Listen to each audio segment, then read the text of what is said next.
Hi hello അസ്സാം വലൈക്കും welcome back to kick off cook. അപ്പോൾ ഇന്ന് നമ്മൾ വന്നിരിക്കുന്ന നല്ല ടേസ്റ്റി ആയിട്ടുള്ള എളുപ്പത്തിൽ തയ്യാറാക്കാൻ പറ്റുന്ന കുറുകിയിരിക്കുന്ന ഒരു കടലക്കറിയുടെ റെസിപ്പിയാണ്. അപ്പോൾ കടലക്കറി എല്ലാവർക്കും നോർമലി തയ്യാറാക്കാൻ അറിയാവുന്നതായിരിക്കും അല്ലേ. അപ്പോൾ നമ്മളിപ്പോൾ തയ്യാറാക്കുന്ന ഒരു ചെറിയൊരു ടിപ്പ് ഉപയോഗിച്ചിട്ട് കടലക്കറി നല്ലതുപോലെ കുറുക്കത്തിൽ, അതായത് കടലയൊന്നും അരച്ച് ചേർക്കാണ്ട് എങ്ങനെ കടലക്കറി കുറുക്കത്തിൽ തയ്യാറാക്കി എടുക്കാം എന്നുള്ള ഒരു മെത്തേഡാണ് കാണിച്ചു തരുന്നത്. ഒരു ചെറിയൊരു സൂത്രം മാത്രം നമ്മൾ ഉപയോഗിച്ചാൽ മതി. നല്ല ടേസ്റ്റുമാണ്, അതുപോലെ തന്നെ നമുക്ക് നല്ലപോലെ കുറുകി എടുക്കാൻ പറ്റിയ ഒരു കടലക്കറിയുടെ റെസിപ്പിയാണ്. അപ്പോൾ എങ്ങനെയാണ് നമുക്കിത് തയ്യാറാക്കുന്നതെന്ന് നോക്കാം. അപ്പോൾ അതിനായിട്ട് ഞാനിവിടെ വെള്ളക്കടലയാണ് എടുത്തിട്ടുള്ളത്. ഏകദേശം ഒരു 2-3 മണിക്കൂർ കുതിർത്തിയെടുത്ത കടലയാണ്. നമുക്ക് ബ്രൗൺ കടലയും ഇതുപോലെ തന്നെ ചെയ്തെടുക്കാൻ പറ്റും കേട്ടോ. അപ്പോൾ ഞാനിപ്പോൾ വെള്ളക്കടല വെച്ചിട്ട് കാണിക്കുന്നേ ഉള്ളൂ. അപ്പോൾ നമുക്കിനി ഇതിലേക്ക് ചേർത്ത് കൊടുക്കേണ്ടത് കുറച്ച് ചോപ്പ് ചെയ്ത സവോളയും അതുപോലെ തന്നെ ഇഞ്ചിയും വെളുത്തുള്ളിയും ചേർത്ത് കൊടുക്കുക. ഒരു 2 പച്ചമുളക് കൂടി ഇതിലേക്ക് ചേർത്ത് കൊടുക്കുക കേട്ടോ. അതുപോലെ തന്നെ നമ്മൾ നോമ്പിൻ്റെ സമയമാണ്, നമ്മൾ പാചകത്തിൻ്റെ ഇടയ്ക്ക് പിടിച്ചൊരു വീഡിയോ ആണ്. കുറച്ചൊക്കെ പോരായ്മകൾ കാണും, എല്ലാവരും ഒന്ന് ക്ഷമിക്കുക. അപ്പോൾ നമുക്കിനി ഇതിലേക്ക് ചേർത്ത് കൊടുക്കേണ്ടത് കറിവേപ്പില കൂടി ചേർത്ത് കൊടുക്കുക. അതിനുശേഷം നമുക്ക് ആവശ്യത്തിനുള്ള ഉപ്പ് കൂടി ഇതിലേക്ക് ചേർത്ത് കൊടുക്കാം. ഇനി നമ്മൾ ഇതിലേക്ക് ചേർത്ത് കൊടുക്കാൻ പോകുന്ന പൊടികളാണ്.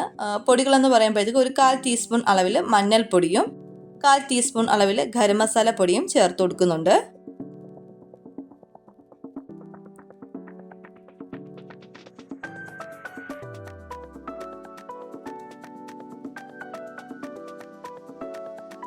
ഇനി നമുക്ക് 1 ടീസ്പൂൺ അളവിൽ പെരുംജീരകം പൊടിച്ചത് ചേർത്ത് കൊടുക്കുക. കടലക്കറിക്ക് ഏറ്റവും ടേസ്റ്റ് കൂടുന്ന ഒരു പൊടികളിലൊന്നാണ് പെരുംജീരകപ്പൊടി. അപ്പോൾ 1 ടീസ്പൂൺ അളവിൽ തന്നെ ചേർത്ത് കൊടുക്കുക.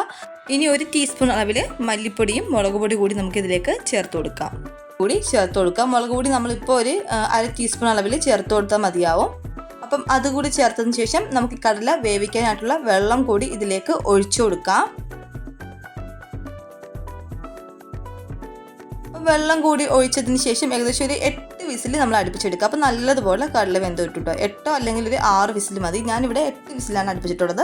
അപ്പം നമുക്ക് ഇതിനെ ഒന്ന് 8 വിസിൽ അടിച്ചിട്ട് വേവിച്ചെടുക്കുന്നതിലേക്കും വെയിറ്റ് ചെയ്യാം. അപ്പം നമുക്ക് ഈ സമയത്ത് അതിലേക്ക് വേണ്ട പൊടികൾ ഒരു ബൗളിലേക്ക് എടുത്ത് വെക്കാം. അപ്പം 2 ടീസ്പൂൺ അളവിൽ മുളക് പൊടിയും 1/4 ടീസ്പൂൺ അളവിൽ മഞ്ഞൾപ്പൊടിയും 1 ടീസ്പൂൺ അളവിൽ തന്നെ പെരുംജീരകം പൊടിച്ചതും ചേർത്ത് കൊടുക്കുന്നുണ്ട്.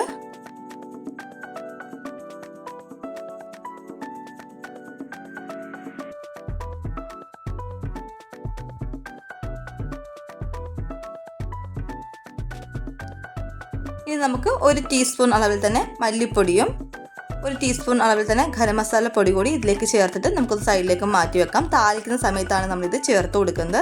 ഇനിയാണ് നമ്മൾ ഇതിലേക്ക് ഉപയോഗിക്കുന്ന സൂത്രം എടുക്കുന്നത്. അതായത് 2 ടീസ്പൂൺ അളവിൽ കടലമാവാണ് നമ്മൾ എടുത്തിരിക്കുന്നത്. കടലമാവ് നമ്മൾ വെള്ളത്തിൽ കലക്കി ഒരു സൈഡിലേക്ക് മിക്സ് ചെയ്ത് മാറ്റി വെക്കാം കേട്ടോ. അപ്പം നമ്മൾ ഇതാണ് കടലക്കറിക്ക് കുറുക്കം വരാനായിട്ട് ചേർത്ത് കൊടുക്കുന്ന ഒരു ടിപ്പ്.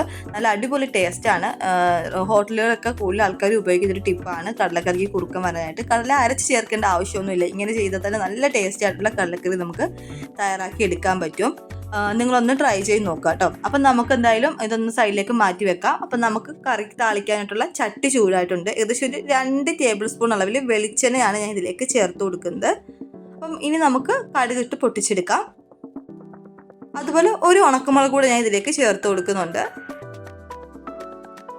ഇനി നമുക്ക് കുറച്ച് കറിവേപ്പില കൂടി ഇതിലേക്ക് ഇട്ട് കൊടുക്കാം. അതിനുശേഷം കുറച്ച് സവോളയും ഇഞ്ചിയും വെളുത്തുള്ളിയും ചെറുതായിട്ട് അരിഞ്ഞത് കൂടി ഇതിലേക്ക് ചേർത്ത് കൊടുക്കാം. ഇതുകൂടെ ചേർത്തതിന് ശേഷം നമുക്ക് നല്ലതുപോലെ ഒന്ന് ഇതൊക്കെ ഒന്ന് മൂപ്പിച്ചെടുക്കാം. ഒരുപാടങ്ങ് മൂക്കണ്ട, ചെറുതായിട്ടൊന്ന് കളർ മാറി കിട്ടിയാൽ മതി.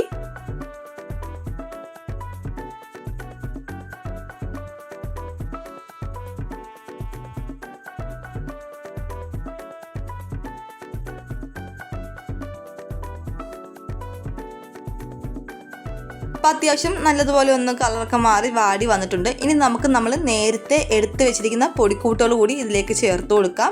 എന്നിട്ട് നല്ലതുപോലെ ഒന്ന് പച്ചമണമൊക്കെ ഒന്ന് മാറ്റിയെടുക്കുക. പൊടികളുടെ പച്ചമണം മാറുന്നവരേക്ക് നമ്മളൊന്ന് ഫ്ലെയിം കുറച്ചിട്ടിട്ട് മൂപ്പിച്ചെടുക്കുക. പിന്നെ സവോളയൊക്കെ ആവശ്യമുള്ള ഉപ്പ് കൂടി ചേർത്ത് കൊടുക്കുക കേട്ടോ. ഇനിയാണ് നമ്മൾ നേരത്തെ മിക്സ് ചെയ്ത് വെച്ചിരിക്കുന്ന കടലമാവിൻ്റെ ആ ഒരു മിക്സ് ഇതിലേക്ക് ചേർത്ത് കൊടുക്കുക. ഈ ഒരു മിക്സ് നമ്മൾ ചേർത്ത് കൊടുത്തു കഴിഞ്ഞാൽ തന്നെ നമ്മുടെ കറിക്ക് നല്ലൊരു കുറുക്കമാണ്. നമ്മൾ കടല ഒരു കാരണവശാലും കടല അരച്ച് ചേർക്കേണ്ട ഒരു കാര്യം ഇവിടെ വരുന്നില്ല.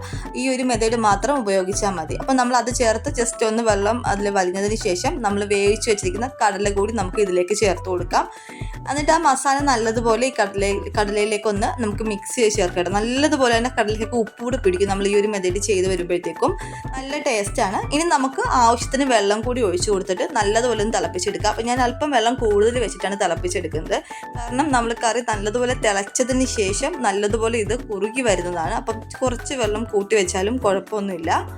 ഇനി നമുക്ക് ഈ വെള്ളം നല്ലതുപോലെ ഒന്ന് മിക്സ് ചെയ്തതിന് ശേഷം നല്ലതുപോലെ തിളക്കട്ടെ. തിളച്ച് ആ വെള്ളത്തിൽ കുറച്ചൊക്കെ ഒന്ന് പറ്റി വരുമ്പോഴേക്ക് നമുക്ക് ഫ്ലെയിം ഓഫ് ചെയ്ത് കൊടുക്കാം. അപ്പോൾ നല്ലതുപോലെ ഇപ്പോൾ ഈ കാണുന്ന പോലെ അല്ല, ഇപ്പോൾ കണ്ട ജസ്റ്റ് ഒരു വെള്ളം പോലെ ഇരിക്കും കറി. തിളച്ച് കഴിയുമ്പോഴേക്ക് നല്ല കുറുക്കാണ്. അപ്പോൾ എല്ലാവരും ഈ ഒരു മെത്തേഡ് ട്രൈ ചെയ്ത് നോക്കുക കേട്ടോ. നല്ല ടേസ്റ്റാണ് കടലക്കറി. നമുക്ക് ഇതേ മെത്തേഡ് തന്നെ ഈ കടല നല്ലതുപോലെ ഈ വെള്ളം വറ്റിച്ചെടുത്താൽ ഒരു റോസ്റ്റ് ചെയ്ത അടിപൊളി ടേസ്റ്റുള്ള കടലക്കറി ആയിട്ടിരിക്കും. ഇപ്പോഴും ഈ കറിക്ക് നല്ല ഉപ്പൊക്കെ നല്ലതുപോലെ പിടിച്ചിട്ടുണ്ട്, നല്ല കുറുക്കമുണ്ട്, നല്ല ഗ്രേവിയുള്ള കറിയാണ്. അപ്പോൾ തീർച്ചയായിട്ടും നിങ്ങൾ എല്ലാവരും ട്രൈ ചെയ്ത് നോക്കുക. തീർച്ചയായിട്ടും നിങ്ങൾക്ക് എല്ലാവർക്കും ഇഷ്ടപ്പെടുക തന്നെ ചെയ്യും. ഇഷ്ടപ്പെട്ടാൽ നിങ്ങൾ ലൈക്ക് ചെയ്യുക, അതുപോലെ ഒന്ന് കമൻറ്റ് ബോക്സിൽ പറയുക ഈ ടിപ്പ് നിങ്ങൾക്ക് ഇഷ്ടമായെങ്കിൽ. അതുപോലെ തന്നെ നിങ്ങൾക്ക് എൻ്റെ വീഡിയോസൊക്കെ നിങ്ങൾ ആദ്യമായിട്ടാണ് കാണുന്നതെങ്കിൽ ചാനലൊന്ന് സബ്സ്ക്രൈബ് ചെയ്ത് സപ്പോർട്ട് ചെയ്യുക. അപ്പോൾ ഞാൻ ഇനിയും ഇതുപോലത്തെ വീഡിയോസൊക്കെ ഇടുമ്പോൾ നിങ്ങൾക്ക് ഇതിന് നോട്ടിഫിക്കേഷൻ കിട്ടുന്നതിനായിട്ട് തൊട്ടടുത്താണെന്ന ബെല്ലൈക്കൺ കൂടി ഒന്ന് എനേബിൾ ചെയ്ത് വെക്കുക. എങ്കിലേ ഞാനിടുന്ന വീഡിയോസിൻ്റെ നോട്ടിഫിക്കേഷൻ നിങ്ങൾക്ക് പെട്ടെന്ന് തന്നെ കിട്ടത്തുള്ളൂ. അപ്പോൾ മറ്റൊരു വീഡിയോ ആയിട്ട് വീണ്ടും കാണുന്നതുവരേക്കും ബൈ.